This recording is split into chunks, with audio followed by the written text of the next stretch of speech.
bila dekat penyataan masalah ni cuba find out yang paling terkini. Sebab apa? Logiknya memang ada kan, sebab kalau kita refer yang lama, in between kajian kita dan kajian yang lama mungkin ada dah orang buat kajian tu. Okey doktor. Ya.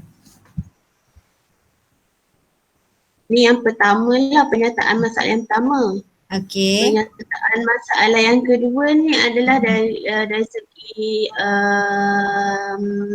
halangan-halangan yang perlu dihadapi. Maksudnya kat sini bukan halangan, maksudnya cara ataupun medium e-counselling itu digunakan lah. Kalau macam kat sini saya ada yang 2020 yang dia buat research dekat Ghana, yang mana dia menggunakan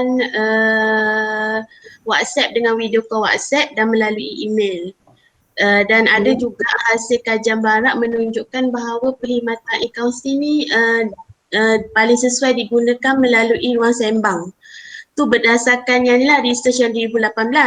Walau bagaimanapun pada kajian yang 2000, walau bagaimanapun dekat Malaysia dia tak ada lagi yang 2018 ni, dia tidak, di Malaysia ni dia menggunakan e-counselling secara forum. Forum ni bukanlah satu perkhidmatan e-counselling.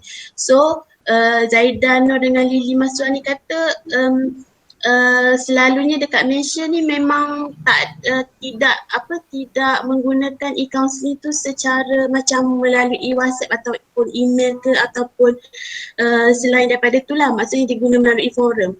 Sebab tu saya spesifikkan medium tu menggunakan medium ni lah, email dengan WhatsApp. Betul ke doktor? Okey, teruskan lagi. Okey, yang last kali ni adalah tentang halangan-halangan yang mungkin berlaku jika gunakan pendekatan e-counselling lah. So saya tengok dekat kajian yang ni, satu dengan Zaidan Nur ni 2018, yang mana dia kata isu kemungkinan yang wujud dalam menggunakan pendekatan e-counselling ni perlu diberi perhatian oleh penyelidik yang nak kaji pasal e-counselling ni. Sebab tu saya masukkan dekat saya punya tajuk tu apa halangan ataupun isu yang mungkin wujud bagi menggunakan pendekatan ni lah. Boleh ke doktor? Okey. Cumanya sekejap. Bagaimana Alia nak ukur nanti? Cuba tengok kat operational, definisi operational. Okey. Turun dulu. Definisi operational tu doktor, saya masukkan definisi e-counselling. So saya tak masukkan yang secara keberkesanan tu. Okey, tak berbatasan tak apa. Definisi operational e-counselling.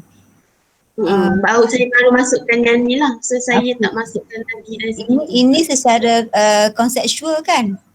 Ya. Ini Kalau saya salah lah yang ni. Secara operationalnya belum ada? Belum lagi doktor. Kena kenal pasti yang operational tu macam mana? Maksudnya kat sini doktor, yang saya faham kalau dari segi operational tu maksudnya kita cari maksudnya e-counselling tu secara keberkesanan dia tu macam mana, macam tu? Ya, keberkesanan macam mana, faktor, dalam konteks kajian ni keberkesanan tu dia nak tengok dari segi aspek apa.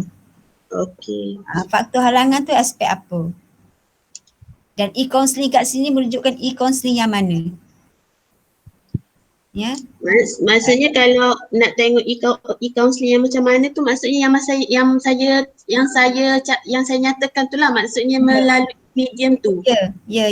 Dia operasional adalah ruang lingkup dalam kajian kita. Lingkup skop kajian kita.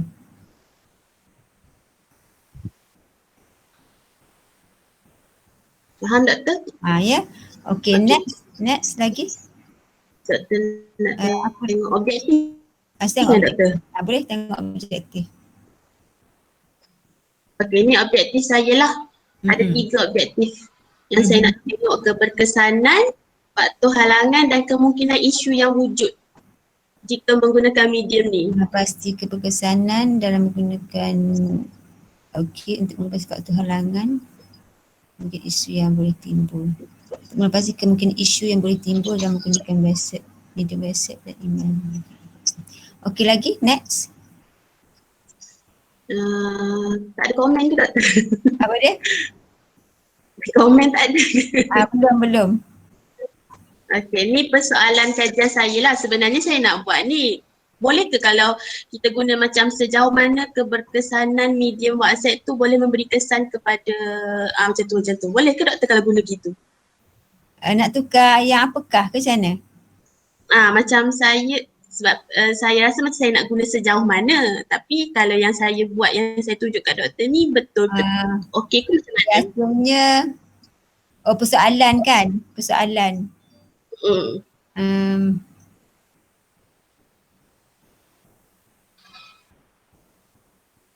Okey, sebenarnya gini. Dia berbalik pada objektif. Adakah persoalan ini akan menjawab objektif yang kita nak kaji? Okey.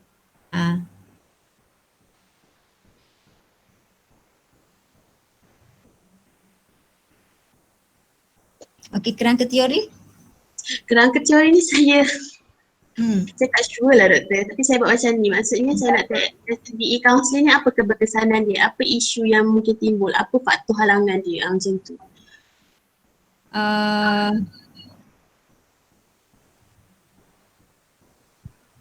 Okey, e-counselling, keberkesanan, isu, faktor halangan.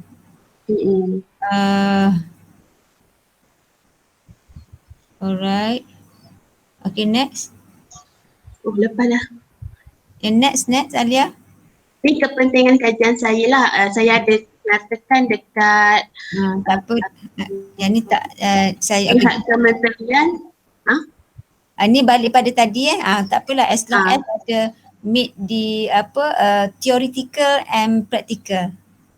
Okey doktor. Ya. Next ke doktor? Next. Batasan kajian saya ni dari segi waktu, dari segi maklumat tu mungkin agak limited lah sebab kan sekarang ni COVID-19 so sukar untuk jumpa depan-depan lah. So saya ada alternatif lain lah. So yang ketiga adalah sampel ni berbentuk bertujuan. So mungkin jumlah sampel yang saya pilih tu lebih kecil lah sebab atas faktor masa yang perlu dipenuhi. Okey.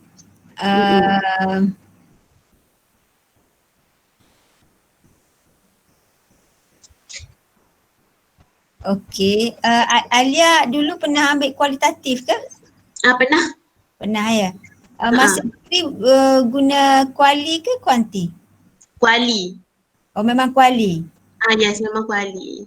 Dulu Alia background apa dulu? Saya lupa. Counselling. Counselling? Oh memang counselling? Ya saya. Okay, and teruskan next. Lepas tu definisi operasi yang tadi tu, lepas tu tak adalah, dah habis. Oh ni yang tadi Doktor, kiranya kan saya buat kualitatif, so saya tak buat kan saya plan untuk buat kualitatif. So saya kiranya saya tak adalah letakkan hipotesis tu sebab kan benda tu. Betul. So setujulah doktor. Cuma kena aware dari segi method nanti ya. Okey doktor. Method. Sebab kuali ni dia sangat bergantung kepada method. Kan? Method tu nak kena betul-betul refine lah. In details.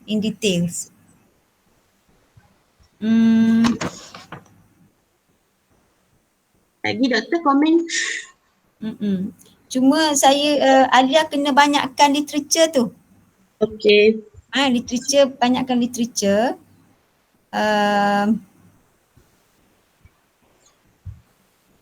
Doktor, kalau macam dekat Malaysia ni kan, dia punya literature review tu tak banyak pasal keberkesanan tu. Dia banyak pasal penggunaan e-counselling tu. So, saya kena cari yang luar negara banyak lah macam tu. Dia tak apa. Okay. Kita tidak menjejaskan ya. Tak menjejaskan. Cumanya saya sebab definisi operasi belum ada kan. Saya macam terfikir-fikir apakah soalan-soalan yang akan digambarkan sebagai keberkesanan tu.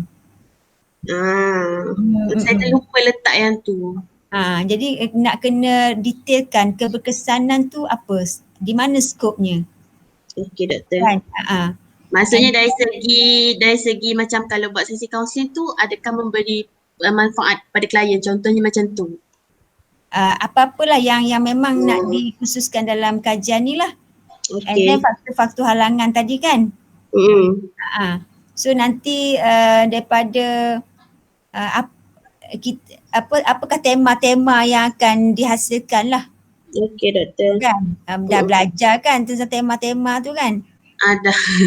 Keberkesanan and then halangan dan juga isu kan. Ya doktor. So peringkat awal ni ada tak teori-teori yang memang ada rujuk? Belum, saya tak sempat. Memang Ya. Jadi tapi kan macam kalau yang teori tu bukan ke macam contoh kalau kualitatif kan kita ada teori yang macam contoh grounded theory semua tu kan doktor? Betul. Betul. Cuma sekiranya memang kajian ni dah ada dibentuk teori sebelum ni. Okey. At least dari segi pembacaan kita tu bukan literature sajalah kan. Mungkin dah ada teori tentang mungkin dalam kaunseling kita tak perasan benda, tapi apa contoh orang IT kan. Dia ada teori dah tentang apa panggil digital ni. Kan? Untuk sebagai inilah untuk nak membina tema-tema tu nanti. Ya.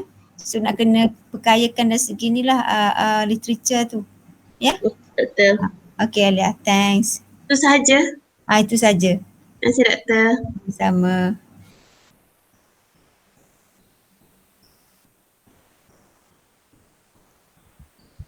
Okay, next.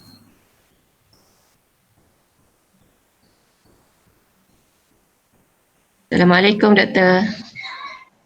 Ustaz, saya tengah nak buka ni. Waalaikumsalam. Minum air. Sila. Dia share yang tekan yang mana Hadia? Now. Dekat present now. Okay, present now. Lepas tu dia ada tiga, pilih tiga. Yang atas sekali. Atas sekali Sekejap.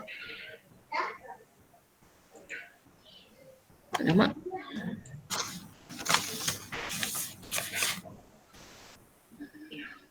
Saya kena buka dulu ke?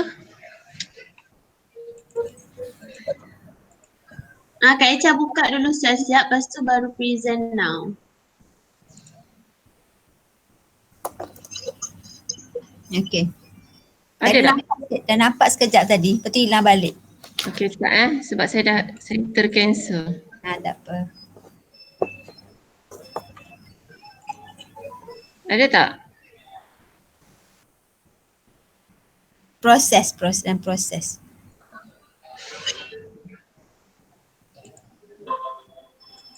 Ada tak? Ada, dah ada dah. Ada ke? Bentuk ya. Besarkanlah apa guna Saya ni gini. Saya tak tak apa, boleh nampak, boleh. Ni. Okey. Kira saya tak boleh tengok muka saya. Tak tahulah pula. Saya dah tadi pun tak jumpa. Kira kita tak boleh nampak. Okey, kita akan nampak slide je lah. Dia akan nampak slide je. Oh ya. Tak apa. Saya sebenarnya doktor saya sebenarnya terlepas pandang yang bawah sekali tu. Jadi saya tak habis buat ni. Separuh je. Tak apa. Represent mana yang ada je lah doktor. Betul. Ni draft kajian saya lah. Tajuk saya buat pengaruh tekanan kerja, tahap integriti terhadap prestasi kerja. Tahap tu buang tak payah tahap. Tengahkan kerja, integriti terhadap prestasi kerja. Okey doktor. Saya nanti baru saya betulkan doktor. Tak apa, boleh. Takut apa? Ni. Ya. Okey, ni pengenalan dia. Mm-mm. First kali pengenalan ni saya terangkan berkenaan dengan tekanan dululah doktor. Okey. Tekanan. Okey, yang ni memang saya ambil daripada web kebanyakannya. Uh, Dia punya sampel nanti polis kan? Okey. Okey. So dari sekejap Okey, daripada pengenalan ni ada satu artikel tu dikaji berkenaan isu tekanan dalam organisasi polis ni dia perlu dipandang serius lah. Sebab tekanan kerja ni dia menjelaskan dia banyak bagi kesan dari segi psikologi dan fisiologi polis lah. Okey. So dia bila tekanan ni dia memberi kesan juga terhadap organisasi polis. So daripada artikel yang kedua ni pun dia juga menjelaskan tentang tahap tekanan ni, tekanan yang terlalu melampau ni boleh menyebabkan kepada gangguan dari segi masalah kesihatan mental lah pasukan PDRM. So yang kedua ni saya fokus kepada integriti lah. So daripada kita punya Malaysia dia ada tubuhkan Suruhanjaya Siap ni untuk siasat Ni Aisyah, nanti cuba cari yang sumber asal ya, contoh yang Siap ni. Dengan yang mana-mana dirujuk tabloid kan bernama dan berkeharian. Cuba dapatkan sumber asal ataupun memang ada conference panggil apa tu? Press conference. Ambil daripada situ sebagai citation. Sebab tabloid kita tak gunakan sebagai rujukan dalam akademik. Okey doktor. Ya. Okay, so saya juga ambil daripada ni. Sebenarnya doktor, saya ada kekangan dari segi nak mendapatkan data sebab saya baru buat hujung minggu. Jadi saya tak boleh akses data tu. Okey, tak apa. Saya terpaksa ambil daripada ni. Cuma nanti tukarlah. Ya. Sebab satu dia gini, bila tabloid ni mungkin semua perasan lah kan, dia berita nak keluar esok malam tu ya, dia dalam keadaan memang nama kadang jalan lain, orang lain ya. Kecuali dah memang sesuatu yang konsisten dah dia punya isu tu kan, dia tak ralat lah ya. Itu yang kita kata tabloid ni isu boleh tengok, tetapi kalau kata nak rujuk sebagai fakta dalam penulisan kita, kena cari yang asal. Boleh doktor. Kalau pernah kerja wartawan tahu macam mana. Okey doktor, dalam ni juga kita ada terangkan sedikit lah berkenaan dengan kes-kes dalam yang menjejaskan imej PDRM sendiri. Okay. So PDRM sendiri pun dia menubuhkan satu jabatan untuk menyiasat integriti lah yang ditubuhkan kalau tak silap saya. Yang ni pun saya terpaksa cari balik tahun 2014. Right, ya. So yang pengenalan yang ketiga saya fokus kepada prestasi kerja lah. Okey. Faktor-faktor yang komitmen kerja ni boleh mempengaruhi dalam mengukur prestasi kerja. So kita punya Malaysia pun tahap mengukur prestasi kerja pejabat awam pun kita akan ukur berdasarkan KPI lah, Key Performance Index. Dan prestasi ini daripada artikel faktor-faktor yang mempengaruhi lah prestasi kerja. Okey. Yang ni nanti boleh juga Aisyah cari yang dalam rancangan Malaysia kan, yang nak memantapkan governance punya ni kan, pentadbiran awam kan. Boleh masukkanlah ya. Doktor. Okey, yang lepas tu dia punya penyataan masalah ni first kali kita sedia maklum yang memang ini pun daripada kajian-kajian lepas dia bagi tahu hasil daripada kajian ni polis adalah rate yang tertinggi lah mengalami tahap tekanan lah sebanyak 53. So kegagalan yang ni pun daripada artikel Surat Khabar sebab memang saya tak boleh nak akses lagi dia punya tu. Lepas tu daripada artikel lagi satu ni pun dia ada menjelaskan tentang tekanan kerja yang terlalu banyak ni dia turut menjejaskan tahap kesihatan dalam kalangan pasukan lah. Dan perkara ini seharusnya dikaji dengan lebih terperinci berdasarkan perbezaan antara penugasan jabatan-jabatan dalam PDRM. Adakah penugasan jabatan siasatan jenayah, contoh jenayah komersial, kadar stres dia lebih tinggi daripada jabatan siasatan jenayah yang lain, macam tu. Okey. Sekarang ni kan, ada lagi pernyataan masalah? Ini yang saya tak tahu doktor, sebab saya kan ada 2 DV. So penyataan masalah tu saya macam Ada 2 DP? 2 IV. 2 IV, okey. So saya ambil mana yang contoh kalau artikel berkaitan dengan integriti, saya akan cari juga. Macam tu. Okey, sekarang ni Aisyah. Saya belum nampak lagi problem statement lah. Sama juga macam Ain. Maknanya lebih kepada artikel-artikel yang ada lah kan.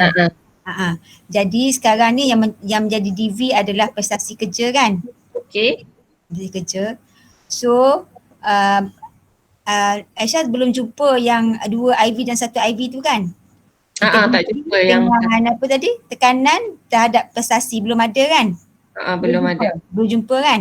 Ataupun dah cari ke belum jumpa? Dia tak ada yang sama, macam dia akan ada dari segi contoh tekanan, kecerdasan emosi, macam tu. Okey, kalau macam tu saya sarankan Aisyah cari yang kata integriti dengan prestasi, lepas tu satu lagi emosi yang ada kecerdasan emosi dengan prestasi. Yang ada tu lah doktor. Sekarang macam ni. Sekarang Aisyah memang berminat untuk mengkaji tentang prestasi kan?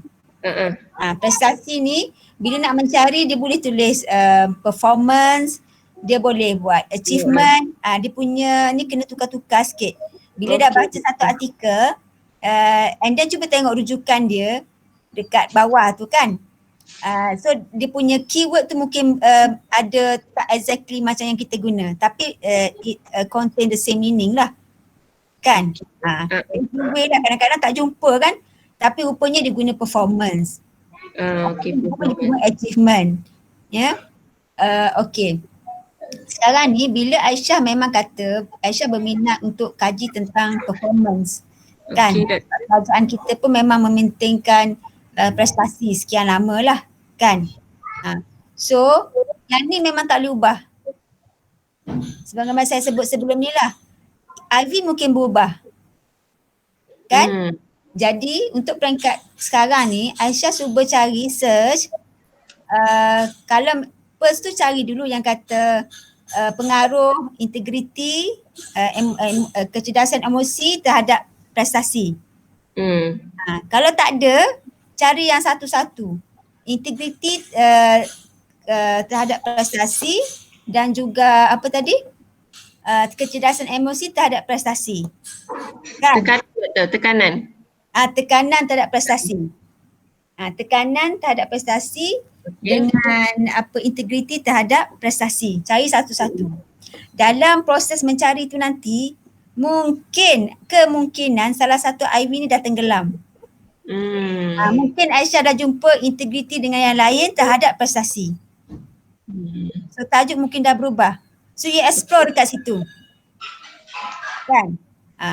Explore kat yang mana-mana yang berkaitan. Ataupun macam juga Ain tadi kan, kalau katakanlah kajian secara berasingan memang dah ada. Integriti terhadap prestasi dan juga apa tadi? Tekanan terhadap prestasi. Kajian secara berasingan memang ada. So you integrate. Nak integrate pun bergantung kepada hasil kajian yang orang dah buat tu. Kalau katakanlah memang tak ada hubungan, semua buat kajian tak signifikan, so mungkin tak sesuai untuk you integrate. Ataupun katakanlah signifikan tapi hubungannya tak kuat. Kan? So mungkin you integrate supaya you akan nampak nanti bila adanya dua faktor ni menyebabkan prestasi melonjak. Kita nak cuba ujilah. Itu kita punya kita kata andaian kita. Sebab dia kata pengaruh ni meaning kita nak tengok apakah faktor-faktor penentu yang membawa kepada peningkatan prestasi? Kalau yang ni doktor, Mana? ni faktor budaya organisasi ni adalah menyumbang kepada prestasi di samping kepada apa lagi? Yang tu diberi. Ini saya tak pasti sama ada ia adalah pernyataan. Kita juga kena bezakan adakah ini adalah pernyataan daripada penyelidik tu ataupun hasil kajian dia. Kalau begini, bila baca abstrak, sesuatu yang merujuk kepada hasil kajian dia mesti ada nilai R yang menunjukkan hubungan ataupun nilai regresi. Okey doktor. Ya, kalau ni dia ada nilai regresi dia lah, ya, menunjukkan adanya faktor penentu, pengaruh. Ya, sebab kalau dalam bentuk penyataan tu mungkin itu adalah hanya penyataan daripada penyelidik bukan hasil kajian. Kalau tak jelas dekat situ, pergi bahagian result, cuba tengok bagaimana dia result kajian tersebut. Ya. Okey doktor. Kalau macam daripada kajian Megah Ayub ni doktor, yang saya buka yang dekat bahagian integriti ni. Bahagian integriti ni, dia kata kajian terhadap budaya organisasi itu sendiri dia akan memberi kesan kepada tahap integriti lah dalam pasukan. Okey. So dekat sini dia ada kata limitasi dia dari segi sejauh mana pengaruh budaya setempat memberi kesan terhadap pembangunan integriti, means setiap negeri tu adakah sama? Macam mana tu doktor? Dia punya kajian IV dia apa? IV dia budaya organisasi dia kepuasan kerja. Dia ada IV DV tak? DV dia prestasi kerja. DV prestasi kerja. Dia punya IV organisasi dia IV. IV dia budaya organisasi dengan kepuasan kerja. Dua, kepuasan kerja. Kajian terhadap budaya juga harus berhenti.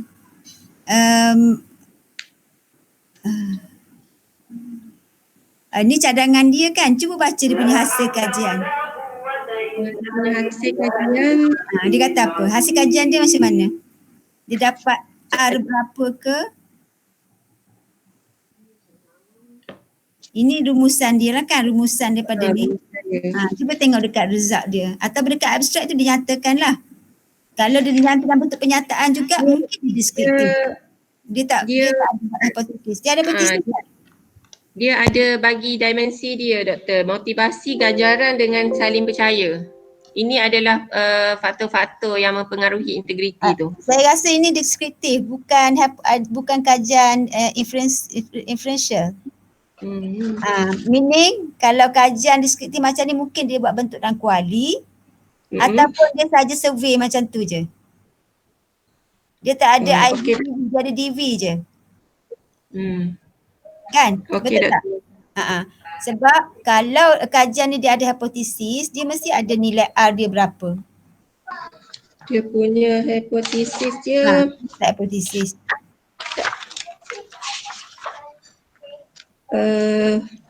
Dia punya dimensi ni yang dimensi daripada motivasi apa semua ni mewakili konstruk budaya kerja organisasi dia di Indonesia kajian ni. Aisyah tengok metod dia guna metod apa? Metod dia kuantitatif. Kuantitatif, okey. Kuantitatif.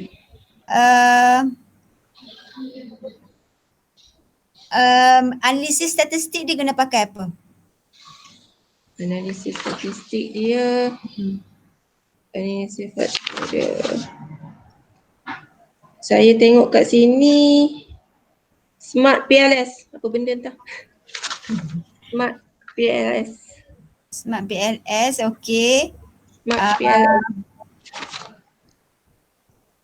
Ataupun cuba tengok, dia ada hipotesis tak? Ada. Ada? Dia ada H1. Apa hipotesis dia? Hipotesis dia H1 dia, sekejap. Dimensi-dimensi yang mewakili konstruk budaya kerja di organisasi polis di Indonesia ni tidak dapat meramalkan tentang kepuasan kerja dan prestasi. Okey. H1. Itu S1. H1 dia.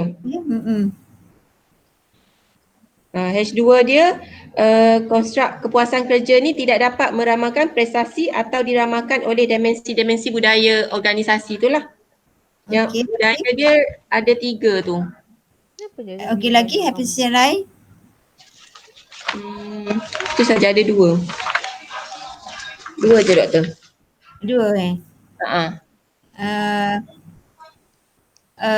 dia ada report tak tentang pengaruh? Tak ada. Paper ni daripada mana? Paper daripada Journal of Business Management of and Accounting. In accounting. And accounting. Okey, tak apalah macam ni. Saya pun tak tengok the exact tu paper tu. Cuma gini, I'm concern yang 2006 kan. Sekarang 2020, 17 tahun yang lalu 16. 14. Sekejap. Kan? Jadi mesti gini, kita saya rasa gini, sebab nak detail out pun sekarang benda tu yang tak terkini kan? 2016 doktor, silap. 2016. 15 yang ni yang untuk integriti ni 2016. Yang saya baca tadi yang lain. Tadi yang lain? Yang saya baca tadi yang berkenaan dengan prestasi. Yang Megah Ayub ni 2016. 2016 punya. Yang ni berkenaan dengan integriti yang ni. Integriti dengan kepuasan kerja? Tak, dia melihat sahaja integriti dalam organisasi. Oh, itu deskriptif lah. Itulah saya macam, yang tadi tu kajian lain. Ini kajian lain, ini yang berkaitan dengan prestasi tu. Oh ya ke? Doktor, sorry. Saya ingat kepala saya. Sorry doktor. Apa? Saya nak cuba, because begini bila saya baca tu saya kata ini macam kajian deskriptif kan? Yang ni kata nak cek benda-benda ni kalau tak dapat dekat abstract, biasanya abstract ni dia akan masukkan the main result dia lah kan. Kalau di kajian inferential mesti ada nilai-nilai R ke kan, macam tu B ke, macam tu. That's why saya explore ke dalam kan. And then bila awak sebut PLS, marks PLS and then ada yang ni yang kat sini. Itu saya kata ni macam paper ni memang dibuat inferential kan. Tak apa. Sekarang ni yang tadi tu tak boleh, bukan just to do strike dululah ya. Mana yang 2018 ni Mana ini Mana? Yang ni yang dikaji yang budaya tu. Budaya organisasi, kepuasan kerja dan prestasi kerja. Adalah menyumbang yang sebelum menyumbang tu dah ada faham lah ni. Baru ada keyword dia tu. Keyword tentang dia ada buat regression. Lepas tu prestasi dan saling percaya adalah penyumbang kepada prestasi kerja di samping tumpuan kepuasan kerja yang diberi perhatian oleh pengkaji dan menilai. Ayat dia pula saya tak pernah faham ni. So IV dia apa dia? IV dia budaya organisasi. Budaya lagi? Kepuasan kerja. Kepuasan kerja lagi? Dua je. Sebab bawah budaya ni dia tengok dari segi motivasi, ganjaran dengan saling percaya tu. Tak apa, itu di bawah konstruk yang sama kan. Budaya organisasi, kepuasan kerja terhadap prestasi kerja. Ni dalam kalangan apa dia buat ni? Dalam kalangan mana? Dalam kalangan PDRM juga? Polis. Bukan di Malaysia, di Indonesia. Di Indonesia. Okay, so Aisyah nampak tak sekarang? Tadi Aisyah nak buat tekanan kan? Dengan integriti kan? Kat sini IV dia dah betul-betul lain kan? Betul. Kan? Itu yang saya. Jadi that's why saya kata begini. Aisyah kena pegang satu. Memang kena pegang DV lah. Okey. Tapi kalau Aisyah kata, apa yang Aisyah nak ni sekarang ni, nak buat? Yang menjadi minat, prestasi ke integriti? Prestasi ke integriti? Saya minat integriti lagi. Integriti doktor. Ya, kalau begitu Aisyah kena search tentang integriti. Search Maksudnya? tentang integriti. Itu Bila yang baca integriti tu nanti, Aisyah akan jumpa apa IV yang terkini orang kaji yang masih ada gap. Dia gitu. Jadi kan pendahuluan ke apa tadi tu memang kena mula dengan integriti lah. Oh, maksudnya saya kena mula dengan integriti lah. Ya, tapi kalau dah jumpa IV nanti boleh masuk sekali lah. Cuma di peringkat awal ni, you kena banyakkan maklumat tentang integriti. Mungkin you akan jumpa nanti dah tak ada dah tekanan dengan kepuasan kerja ni. Dah masuk dah apa faktor-faktor lain. Yang itu terpulang pada Aisyah lah. Kalau kata Aisyah dah banyak buat literature review tentang prestasi, baik pada prestasi mungkin kena babai dekat integriti tu. Okey. Kecuali you ada literature. Faham. Itulah yang menjadi inilah. Tu saya tak tak bila you tanya tajuk ni betul ke tak, saya tak berapa nak ni. Nak kata ya pun tak pun tak sebab semua berbalik kepada problem statement. Alright doktor. So, apa Aisyah nak tanya lagi saya tentang ni?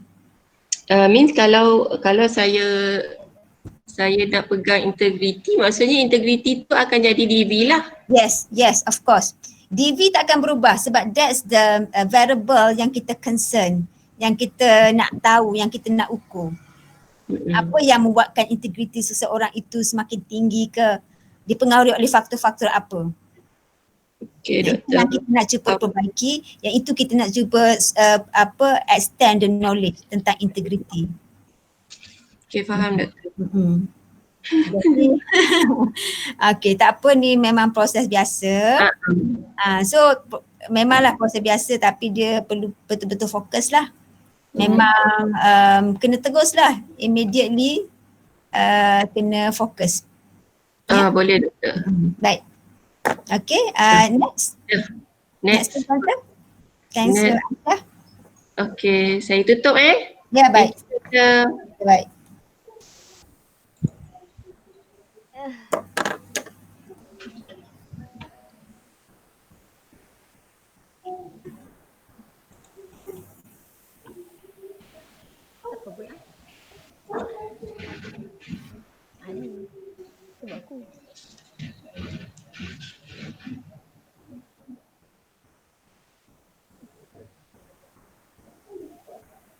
Ni.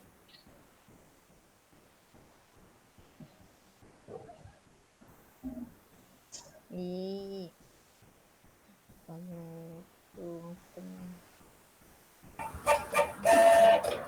Saya apa pula?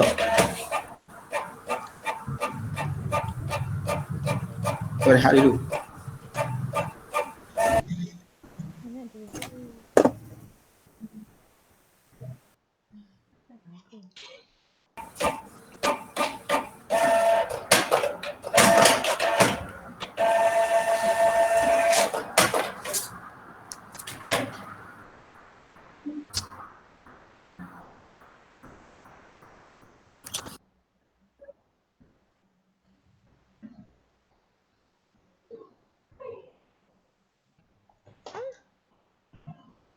Buku pula jatuh.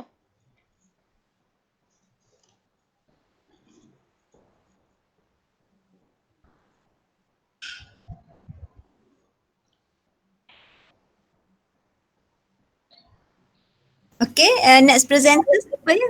Cik Ali. Ada masalah ke?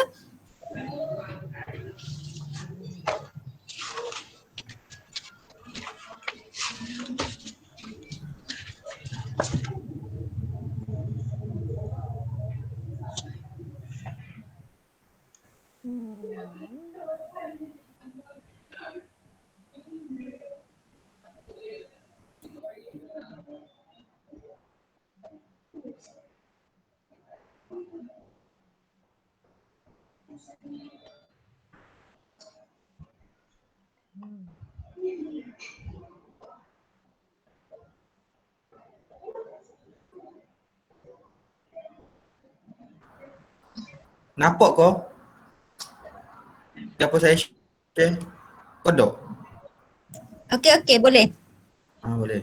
Boleh.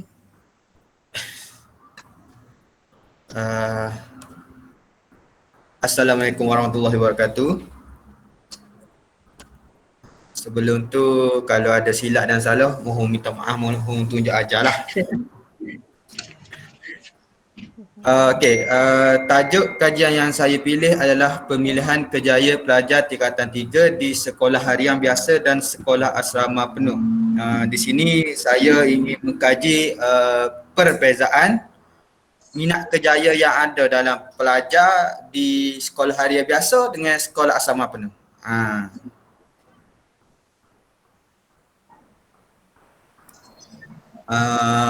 Pengenalan dia, 75% gaduhan berada dalam kelompok mereka yang bekerja.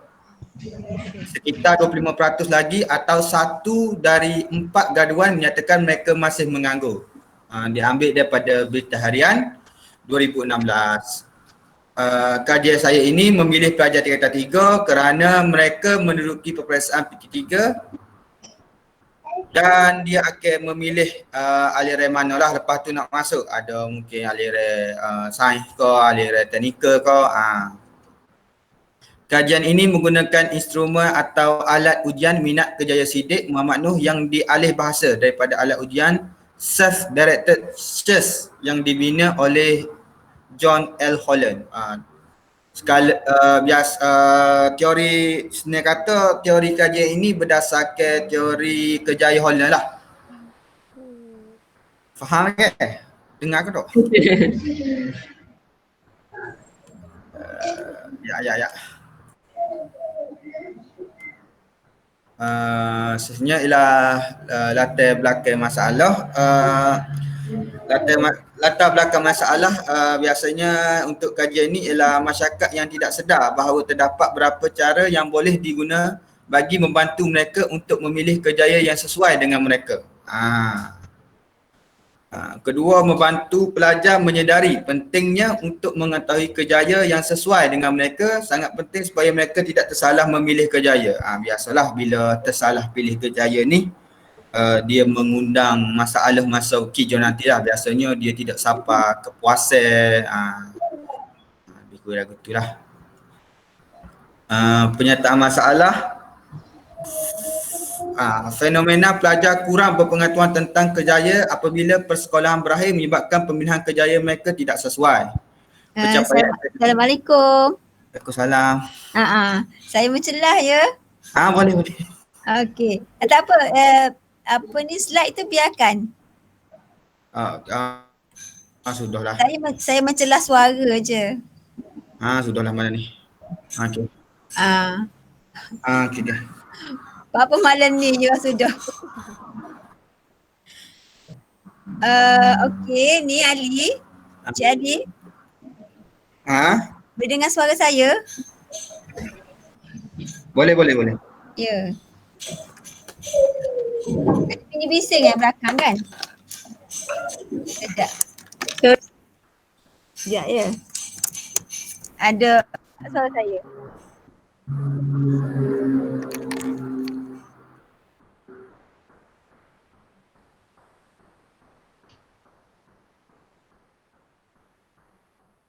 Hello? Ya. Dengar ya? Dengar doktor. Bunyi tak macam suara latar orang menukang rumah? Ada sikit je lah, tak kuat sangat. Jiran saya rasanya. Sebelah sana. Tapi suara saya jelas ya?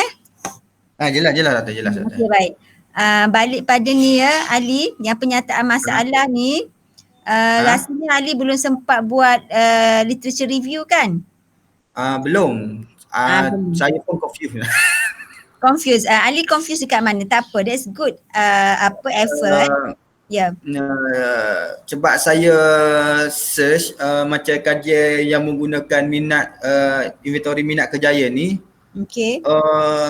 dia kadang-kadang campur method, ada ya campur inventory lain, macam itulah. Okey, sekarang ni yang menjadi minat Cik Ali sekarang ni adalah tentang minat kerjaya, betul? Betul. Jadi dah search dah tentang minat kerjaya tu. Dah ada berapa jurnal. Okey, sebelum tu boleh ada dekat sini tak contoh-contoh artikel yang dah rujuk?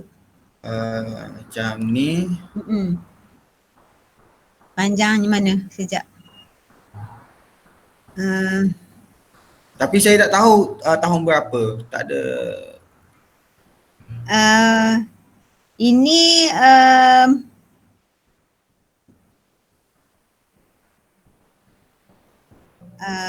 turun bawah lagi.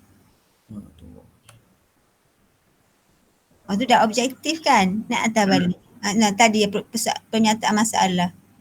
Ini pernyataan masalah Cik Ali punya ke yang orang lain punya ni ya? Yang orang lain punya. Orang punya, okey. Ini daripada dihantar kepada jurnal mana-mana tak? Saya tak pasti. Tak pasti, okey.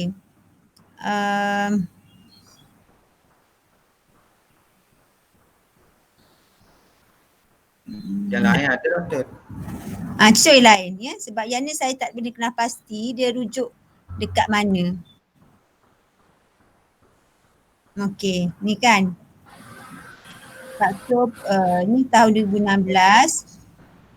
Faktor Penerjaan Kanan Pelajar Universiti Kebangsaan Malaysia, satu panduan untuk industri. Okey,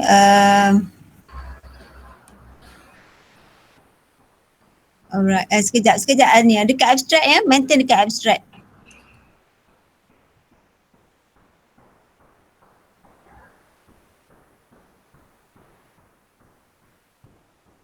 Okey, untuk yang ni